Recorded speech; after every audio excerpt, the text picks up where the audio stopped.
Nibyo ukuri kwawe kudakuraho uko abandi, icyifuzo cyawe kitabangamira icy'abandi, uko ubyumva bitandukanye n'uko abandi babyumva. Nibyo manje kukubwira ibyo amatwi yawe atari yumva, ngakubwira n'ibyo umunwa wawe utari wasoma, dore ko ibinyamakuru ari byinshi kuri iyi si ya rurema.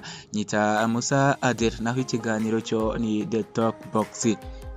Muri The Talk Box y'uyu munsi naguteguriye urutonde rw'abanyamakuru bakoze ubukwe nabo bahuriye mu mwuga umwe. Muhaye ikaze. Umwuga w'itangazamakuru ufatwa nk'ubutegetsi bwa kane hamwe n'iterambere ry'imbuga nkoranyambaga n'ikoranabuhanga bituma abakora muri uyu mwuga bamenyekana, cyane cyane abakora kuri televiziyo n'abandi bakora inkuru zibahuza na sosiyete nyamwinshi. Niyo mpamvu nanjye naguteguriye urutonde rw'abanyamakuru barushinze n'abanyamakuru bagenzi babo, bamwe muri bo bahuriye mu itangazamakuru naho abandi bahurira mu buzima busanzwe. Ku mwanya wa gatanu turasanga Nkusi Arthur na Fiona Mutoni Nalingwa.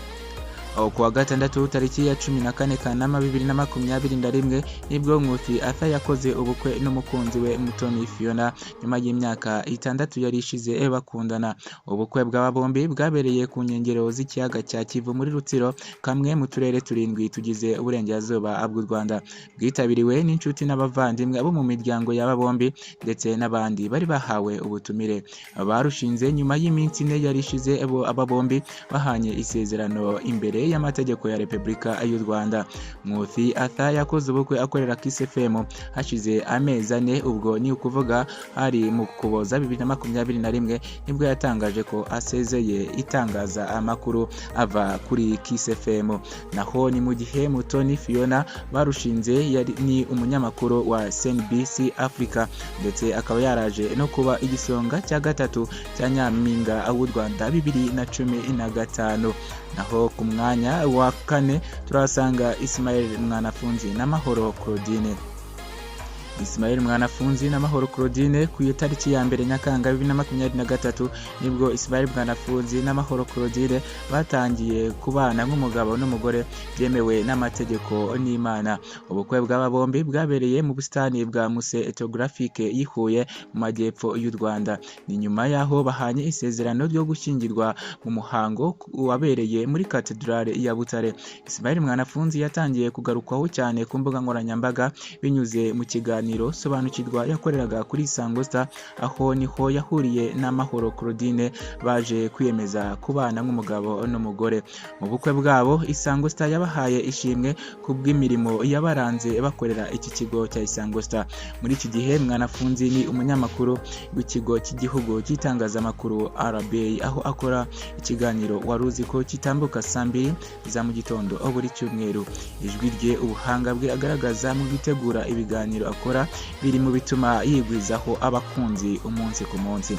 Naho Mahoro Claudine barushinze yakoreye Isango Star ndetse na Radio NTV muri iki gihe yashize kure cyangwa yashize ku ruhande iby'itangaza amakuru.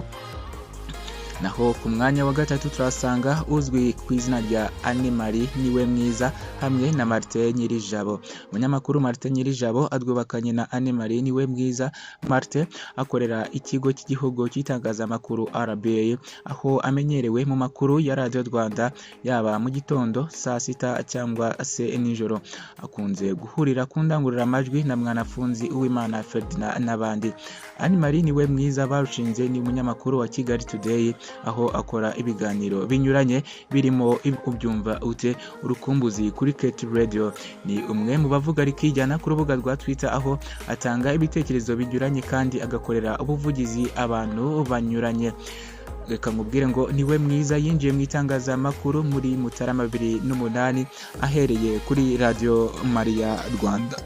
Martin Nyirijabo na Niwemwiza Anne-Marie bambikanye impeta y'urudashira 2015. Ku mwanya wa kabiri turasanga uwitwa Ferdinand Uwimana na Grace Kageme. Ferdinand Uwimana adwubakanye na Grace Kageme, niwe ushinzwe kugenzura amakuru new editor atambuka kuri Radio Rwanda mu bihe binyuranye. Uzumva kenshi umunyamakuru wasomye amakuru agira ati aya makuru ahagarariwe na Ferdinand Uwimana. Akunze kumvikana cyane kuri Radio Rwanda mu makuru yo kuwa gatandatu no ku cyumweru, anatumira mu makuru ibyamare mu ngeri zinyuranye bakaganira. Uwimana anakora ikiganiro Isi ya None kibanda cyane mu makuru aba agezweho ashamikiye kuri siporo, politike, imibanire, ubuzima n'ibindi, akifashisha abahanga muri byo bakabisesengura. Ni mu gihe Grace Kageme barushinze ari umunyamakuru wa Isango Star umaze igihe kinini, aho azwi cyane mu kiganiro Isango Relax Time akorana na Gutaman Guta Business Type n'ibindi. Uyu mugore niwe wandika akanayobora filime izwi nka Behind Love. Ku mwanya wa mbere turasanga Benjamin Gicumbi na Umuhoza Delphine.